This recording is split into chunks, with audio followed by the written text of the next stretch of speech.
If you look at the structure of a Giardia lamblia, it's a flagellated protozoan. This appears like an old man with a size of about 10 to 15 micrometer with 8 flagella. So flagellated protozoan, having a structure of more or less like an old man.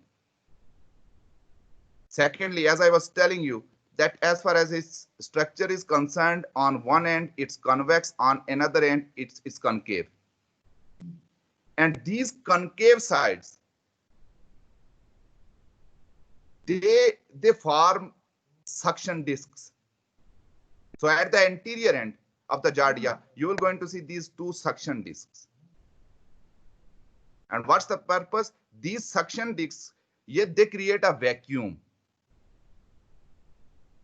And another difference between Entamoeba histolytica and the Giardia lamblia is that Entamoeba histolytica is an invasive species. It penetrates the epithelium. While in case of Giardia, it's non-invasive species, so it does not penetrate into the epithelium of the small intestine.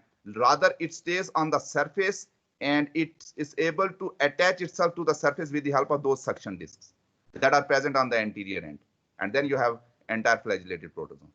So these suction discs, they facilitate the attachment of the Giardia lamblia to the surface of the small intestine. One very, very important character, that it's a non-invasive species. It attaches to the surface of small intestine. As it attaches to the surface of small intestine, it uses those two suction discs that facilitate the attachment of the trophozoite to the surface of the small intestine. As it do not invade the epithelium, so one very important thing, that you will not going to see any blood and mucus, because epithelium is not destroyed. If epithelium is not destroyed, that means the underlying connective tissue which has blood vessels, it will not be destroyed. So in that case, what will going to happen, that you will not have any blood and mucus in the feces. Very, very prominent thing. It's a parasite that only attaches to the surface of small intestine. The main purpose of telling this. So by attaching to the surface, so it absorbs all those nutrients that is coming from the food. The second morphological form is always the cyst form, and as we have discussed previously, cysts, they are smaller in size, they are spherical in color, and they are quadranucleate, so they have 4 nuclei. So these cysts, that form is there to ensure the survival in the environment, because in order to have a successful transmission of the infection, the cyst must require to come out. There the cyst will mature and eventually they will be able to cause infection. Once again, as far as the life cycle is concerned, it do not involve any intermediate host. It has a direct life cycle, and that direct life cycle gives an explanation that why we have such a huge prevalence of giardiasis.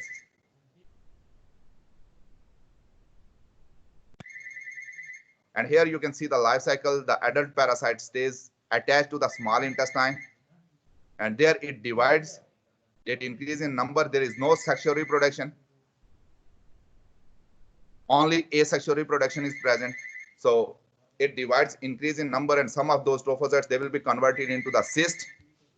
And those cysts, they will be released into the feces, and through contaminated food, through contaminated water, through contaminated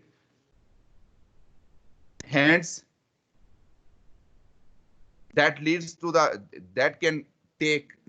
ingestion of the cyst by the next person. And after ingestion, the cyst is protected from the acids of the stomach, and eventually it reaches to the small intestine. There in the small intestine, there are enzymes that will going to disintegrate the cyst, and eventually those cysts, they will differentiate into the form of trophozoites. And there the trophozoites, they will attach themselves to the surface through those suction discs. There they will going to feed, they will increase in size, eventually divide, increase in number, and in this way a person captures the infection. As I told you, as far as the life cycle is concerned, two stages, they are very, very important. One is the diagnostic stage and other one is the infective stage. As far as the diagnostic stage is concerned, how we diagnose giardiasis?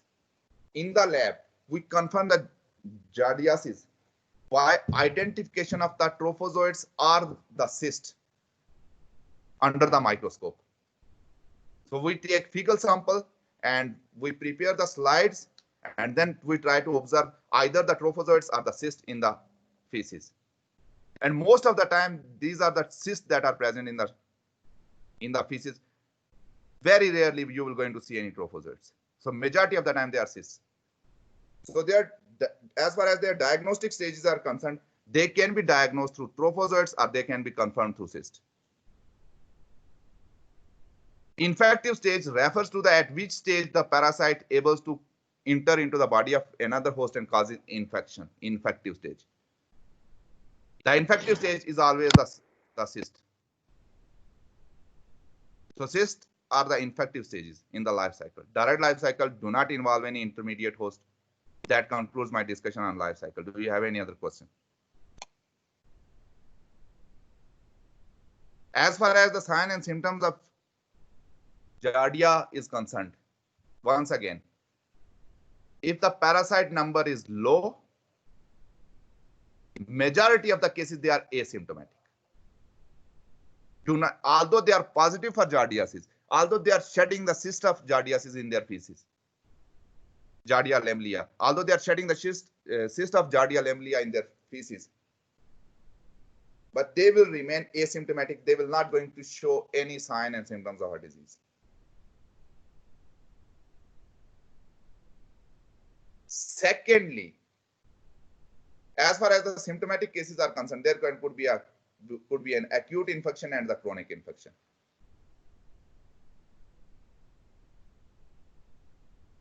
In acute infection, Giardia causes diarrhea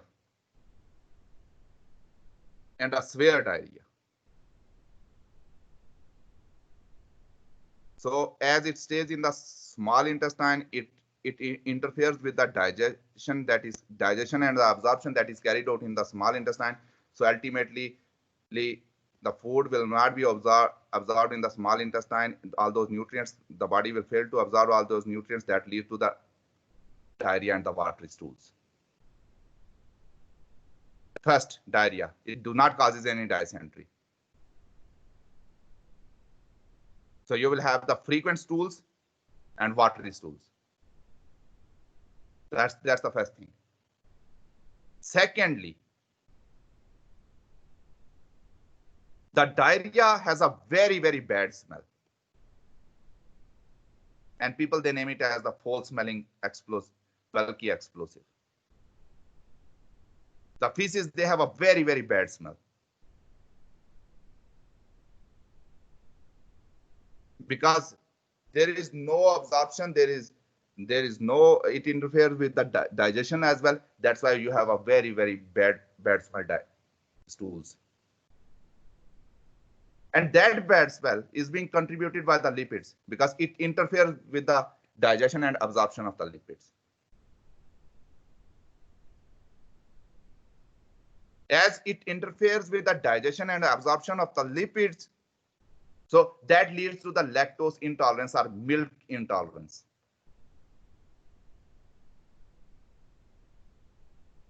Maybe you have seen children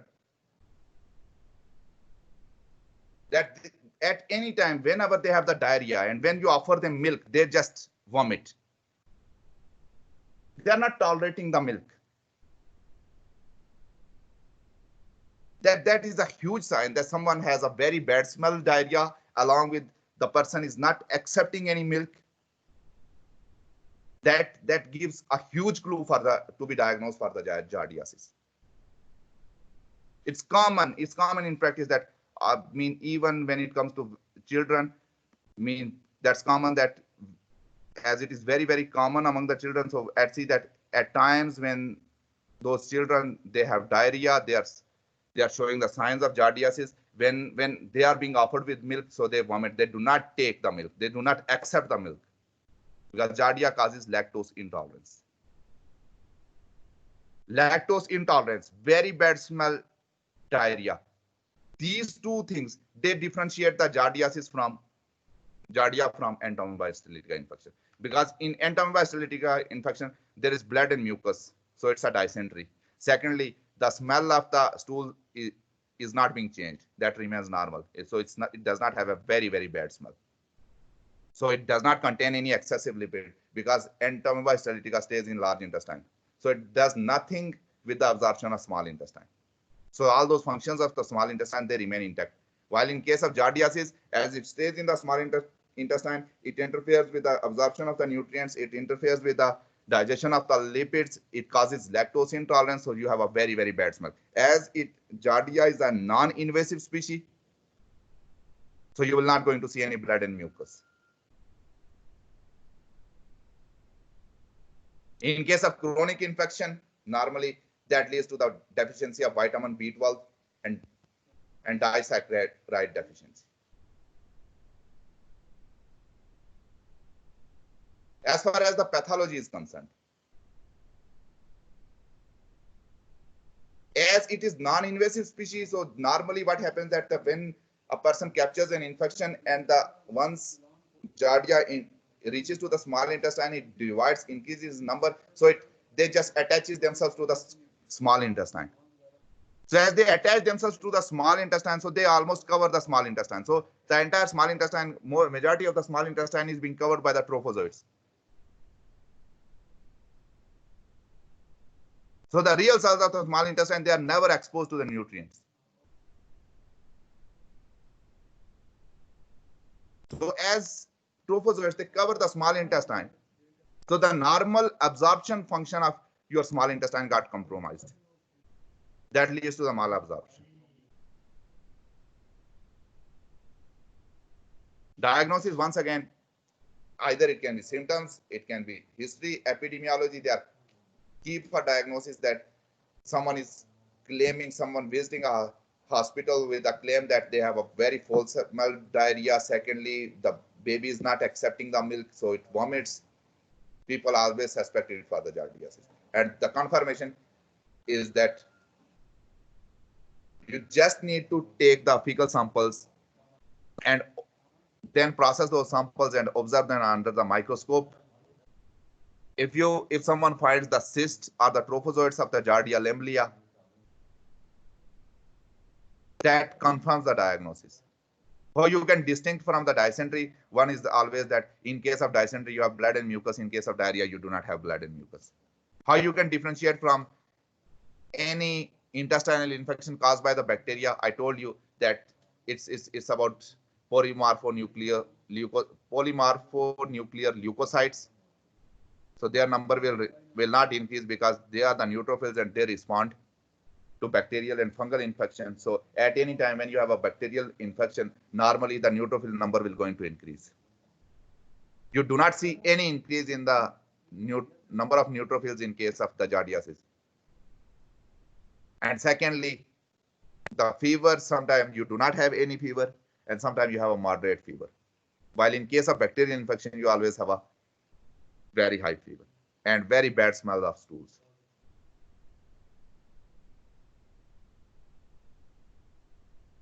Transmission is always fecal oral route. The most effective is always person-to-person contact. Eating contaminated food, drinking contaminated water, and even contaminated hands. If hands, they are not being washed properly, so that all leads to the transmission of the parasites. So once again, it's a disease of sanitary conditions. The poor hygienic conditions exposes a person to the high risk of capturing Giardiasis.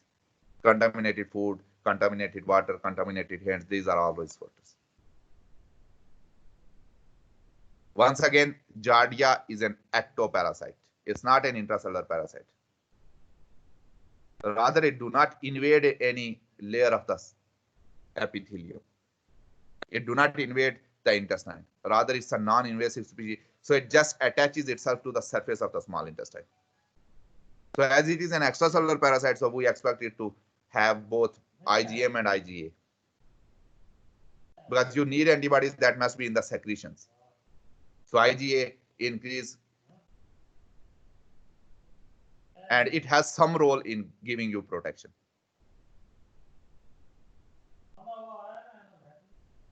And that concludes my discussion on immunology. We discussed a lot.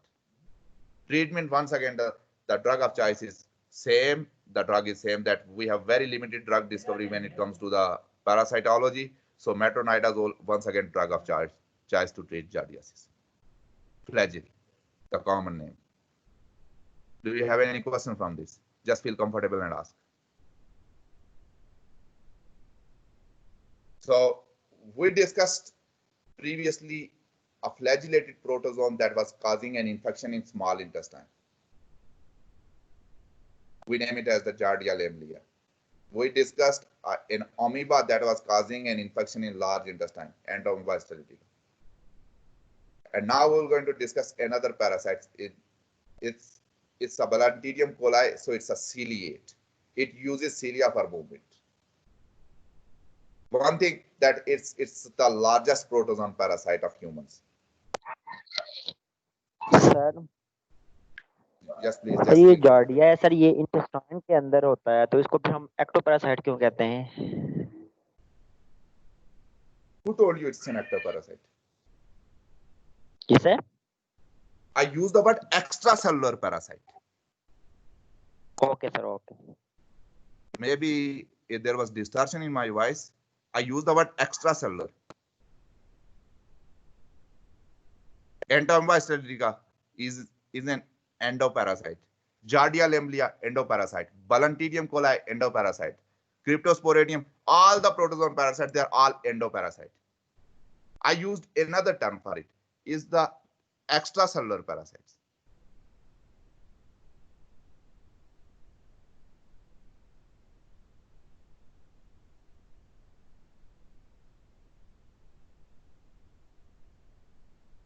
So that's another criteria to classify the parasites. Accept my apologies for my poor handwriting using this mouse. So we can classify the parasite as an extracellular parasites and the intracellular parasites.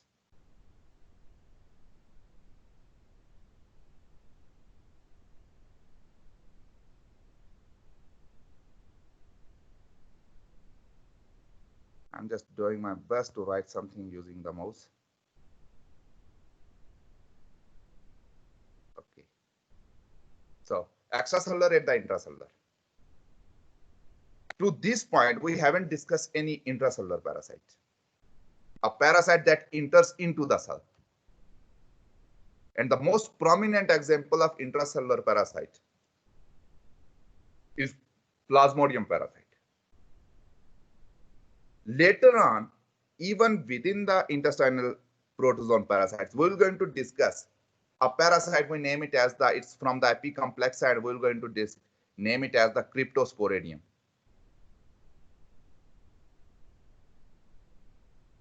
It's very, very important in case of AIDS patient.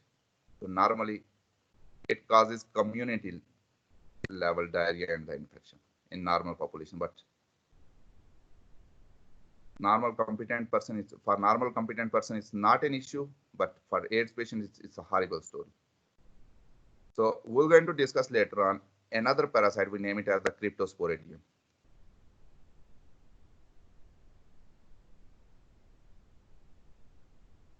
That is an intracellular parasite. So that enters into the cell, inside the cell.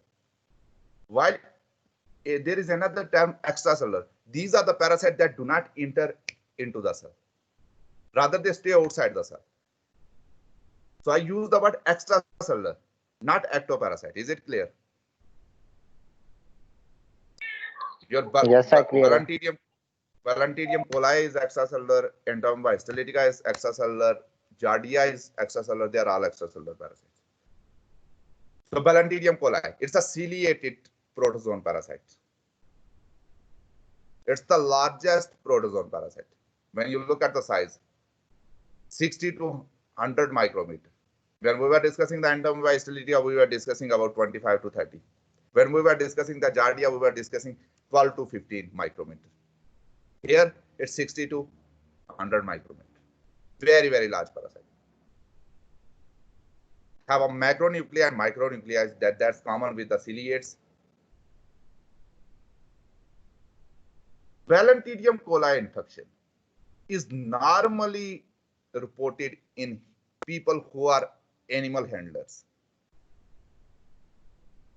That's very, very common thing. That whenever an animal handler captures dysentery, we seriously suspect it that it's of Balantidium coli origin. Because Balantidium coli uses a range of hosts. It can infect cows, it can infect pigs, it can infect horses, as well as they are able to cause infection in human. So it's not, they are not very, very specific with reference to host. So they use a range of hosts. So all those people who live in closest association with animals, they are always at more risk to capture Balantidium coli infection. And the infection, we name it as the balantidiasis.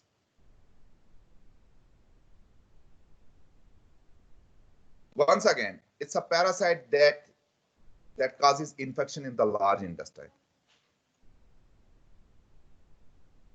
Like Entamoeba histolytica, this is once again an invasive species. It invades the small intestine. As it invades the small intestine, so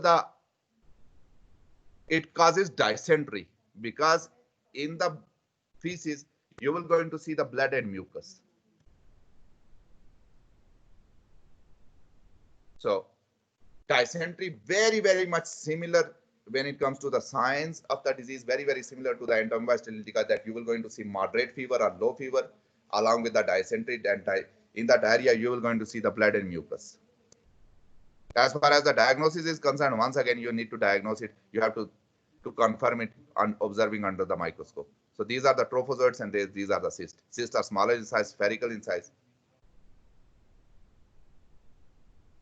So very large. When you will going to see either the trophozoites or cyst of Balantidium coli, you confirm the diagnosis. But as far as the signs are concerned, they are very, very much identical to the Entamoeba histolytica. Lower moderate fever and dysentery. Morphologically, it exists in two forms. One are the trophozoites and other one is a cyst. Life cycle, once again, it has a direct life cycle. So it exists in two forms. One are the trophozoites and another one are cyst. And that's more like repetition, that the infective stage is always cyst, while the diagnostic stage is either it can be the trophozoites or cyst. So direct life cycle.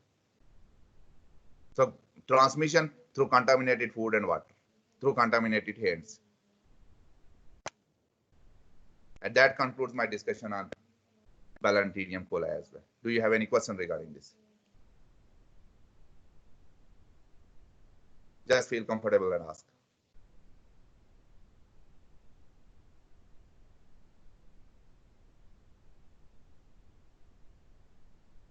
Do you have any question? Just feel comfortable and ask.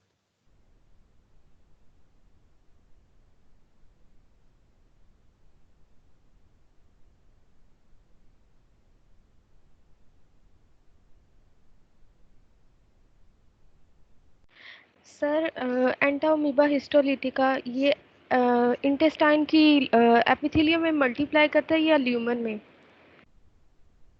It multiplies in the region because as it invades the epithelium, so it invades epithelium and then eventually it reaches to the connective tissue as well. So it multiplies in the epithelium and the connective tissue in all those funnel-shaped ulcers. It multiplies there. It do not multiply in the lumen, because once they reaches to the lumen, they come out along with the feces. And those, it multiplies in the region. So normally what happens that Entamoeba histolytica attaches to the surface, it releases those enzymes, it causes disintegration. Once it causes disintegration, it comes inside, and there it will going to divide, increase in number. So it multiplies after invasion. So I'm not using the word epithelium only because there is a connective tissue just behind the epithelium. And as it divides there is always a possibility that maybe it will going to invade to other locations as well. That's why we have the extra intestinal amoebiasis. So it divides, multiply in those funnel-shaped ulcers. Is it clear? Yes, sir. And there was sir rule ये number जितने भी 58. हमने parasite पढ़े हैं, Yes, I'm listening. ये sir हमने जितने भी ये पैरासाइट्स पढ़े हैं सर, ये जब डिवाइड करते हैं तो ये जो इनका जो एक फॉर्म होती है ट्रोपोजोइट, क्या ये जब डिवाइड करते हैं तो हमेशा ट्रोपोजोइट से सिस्ट के अंदर कन्वर्ट होते हैं, या ऐसे भी होता है कि ट्रोपोजोइट डायरेक्टली ट्रोपोजोइट के अंदर कन्वर्ट हो जाए? When they are dividing, they divide by binary fission. Simply 1 into 2, 2 into 4, 4 into 8, 8 into 16. When they are dividing, they divide, a trophozoite will divide into another trophozoites. So a division will be always that a one trophozoite will divide into two trophozoites. And at some of them, they will going to develop a cyst around them. And there are so many factors, maybe the host immune response and all those things, maybe the stage of the infection, that is another clue that some of the trophozoites, they will develop a cyst around them and they will going to leave the host. But as far as the division is concerned, it's always trophozoite into trophozoite. And after division, once you have a trophozoite, that trophozoite can later on, there is a possibility that some of those trophozoites, they will going to develop a cyst around them. ये नहीं होता कि trophozoite से cyst हो रहे हैं, cyst से trophozoite से. Yes, there is, they, in the small intestine, when a new person captures infection, the cyst, they convert it into the trophozoites. And from a single cyst, you have multiple trophozoites. But as far as the trophozoites are concerned, trophozoites, they divide into two trophozoites. And later on, some of those trophozoites, they will going to build a wall around them. They will going to shrink in size. They become spherical, and we declare them as cysts. Is it clear? Yes, sir. Just clear will है. come. Sir, life cycle repeat kar de. Someone asked me, like roll number 58. Life cycle is always, it exists in two forms, trophozoites and the cyst. So division by binary fission, increase in number, some of those trophozoites, they will develop into the cyst. And the cyst, they will come out along with the feces. In the environment, the cyst will going to mature. And once the cyst will going to mature through contaminated food, through contaminated water, they got ingested by another person. And once after ingestion, the cyst can resist the stomach acids. And later on, once it reaches to the small intestine, what will going to happen that there will be an excision and leads to the emergence of the trophozoites. And these trophozoites, in case of the Giardia, they will going to attach themselves to the surface of small intestine. In case of Entamoeba histolytica and the Giardia, Entamoeba histolytica and the Balantidium coli, these trophozoites, they will make their way to the large intestine, and there they will cause invasion. So that's about the comparative life cycle of each and every one. If you still have any questions, just feel comfortable and ask.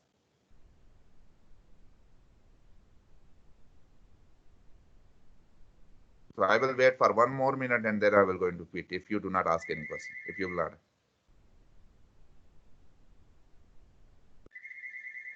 Do you have any question? So that will going to end the meeting. Thank you very much.